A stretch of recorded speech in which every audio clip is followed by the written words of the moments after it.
Not so long ago, carbon wheels were seen like an item of luxury, only had on the fanciest of bikes, or an item that was perfect for cross-country racing. You see, it was deemed that maybe reliability and strength wasn't quite up to scratch for enduro, and certainly not downhill. But is that still the case?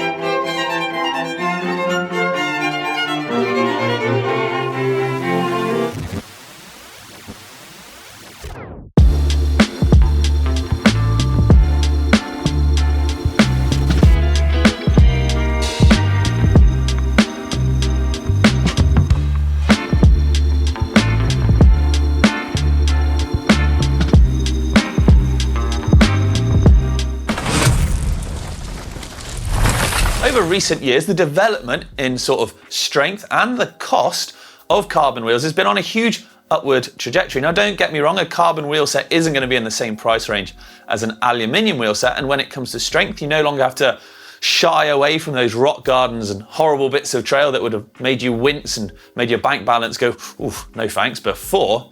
But let's dive into it. Why would you consider a carbon wheel over an aluminium wheel?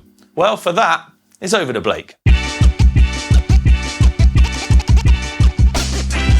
Cheers for that, Rich. Now, there's lots of performance benefits you can get from a carbon wheel set.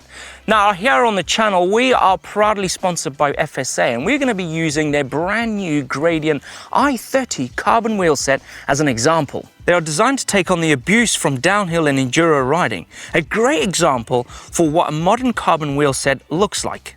So why carbon? Now I'm going to kick it off with weight. Now, carbon fiber wheels can be considerably lighter than their metal counterparts. For example, the i30 carbon wheel set in 29 that I'm running on my bike right here weighs in at 1869 grams. Whereas the aluminum or aluminium i30 29-inch wheels weigh in at 2290 grams, which is a 400 grams saving. Now I can hear you beautiful people screaming, "Oh, 400 grams!" Well, yes, it's not the largest of saving in weight, but there's more to weight saving when it comes to a wheel set. Well, the weight affects rotational mass. But what the is that? Well, let me explain. It's how difficult it is to change an object's rotational velocity or to start or stop the rotation. And it depends on both the object's total mass, on how that mass is distributed relative to the axis of the rotation. Well, in mountain biking terms, to make it simple, it affects your acceleration, your cornering, and how the bike feels in the air. The more weight you have, the further from the center of the wheel, the more force and energy that is required to speed it up, slow it down, or move it around. When you add the mass of the wheel to your tire weight, potentially an insert, plus a tube or sealant, it can all add up and greatly affect how your bike rides. So basically, the most noticeable place to save weight on your bike is right here, in your rims. Cheers then, Blake. So what about carbon wheels when it comes to strength and reliability, and more importantly, testing? Because that's, let's face it, what we all want to know about.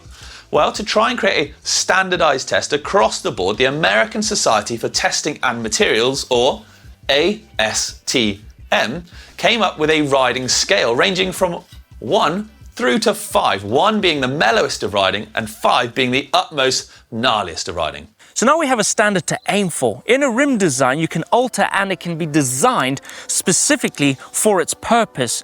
For example, here we have an asymmetric profile which equalizes the spoke tension within the wheel, which in tail makes the rim more durable. There's a lot you can do with the construction of a carbon rim that you can't do with an alloy one, but with that brings on a little bit more of a cost, but brings performance to the wheel itself.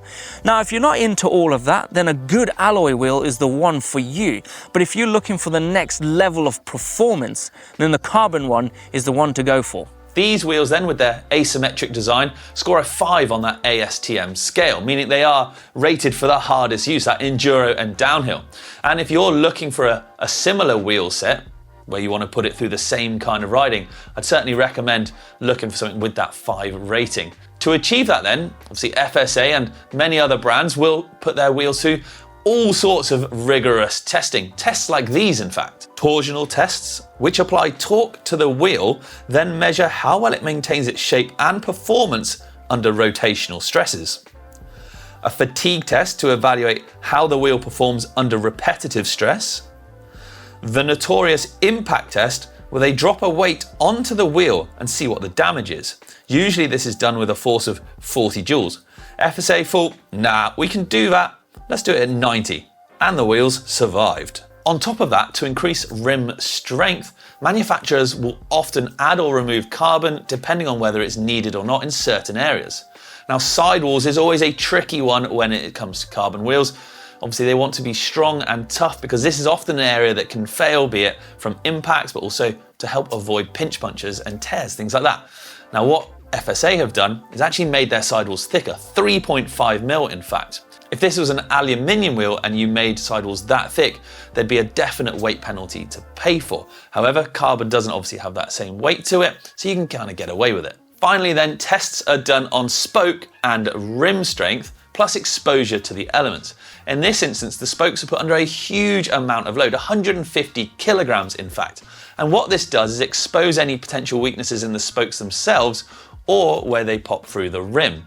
But to kind of counteract this, FSA have designed what they call turrets. These turrets, this raised area around where the spoke nipple is, give extra strength, reducing the risk of that spoke obviously ripping through, but it also means they can reduce material in other areas. And this helps tune the compliance of the rim and the wheel itself, something that can be done with alloy, but is certainly a little bit trickier. And that final test was exposing things to the elements. This now primarily concerns the hub. So let's talk about that a little bit more. It's all well and good having carbon hoops, but you need a solid hub to back it up. Now, this is where some manufacturers fall flat on their face when it comes to reliability, strength, and weight, and the overall cost of the wheel set. Now, the hubs I'm running on this wheel set are FSA's own X900s and feature their PRS, or Power Ratchet System. They offer 72 points of engagement, or an engagement point every 5 degrees. The hub body can be changed without tools too. So if you want to switch between different group sets, it's super easy to change the free hub body to suit. So then, on a more casual note, are carbon wheels actually worth it? We've talked about strength and reliability and yada, yada, yada, like we said, but what about the actual day-to-day use, the practicalities of using carbon wheels these days? Well, I'm going to talk from a bit of personal experience now. When it comes to a cross-country bike, I almost exclusively do use carbon wheels. They're lighter, they lower the whole weight of the bike, they lower the rotational mass, and they're stiffer. So things like acceleration, power transfer is all increased. Surely a win-win when it comes to cross-country, right? Now, when it comes to enduro and downhill, this was never always the case. Back in the day, carbon wheel sets and enduro were just moderately adapted cross-country rims. They weren't really up to the case. Quite literally, a lot of the times, unfortunately, they couldn't quite handle the task in hand. The sidewalls were too thin, the spokes maybe weren't quite strong enough, and because of this, although yes, I did use them, I broke a few, and they cost me races when I was racing EWS, unfortunately. However, because of that, I then switched to aluminium for a while, but now I've switched back because carbon wheel reliability and strength, I know I'm banding those words around here, there, and everywhere, has increased so much. I now feel like I can use this wheel confidently without it compromising potentially finishing a race or my ride in general. That's because as time has moved on, they've become more reliable and stronger. And Rich can confidently take them racing, and I can rely on them when I want to get a little sendy. Gone the day where they were just designed to be lightweight. Now they're designed to be as strong as possible, which is perfect for me. Like these, the FSA i30 carbon hoops, and others out there on the market, they offer a lifetime warranty. So when that dreaded day comes where you break one of your carbon wheels, you're not going to dig into your pockets and fork out loads of money to buy another set. It's great to have that peace of mind, like insurance. So there we have it then. Are carbon wheels worth it? Well, in my eyes, yes, they are. The affordability, that price point having come down, that reliability having gone up, does mean that I think they're a great, viable option for a lot more people out there. But I want to know what you think. Are you someone who already uses carbon wheels? Do you think they're worth it, or would you consider making the switch next time you're looking at purchasing a new wheel set? You know where to let me know in those comments down below.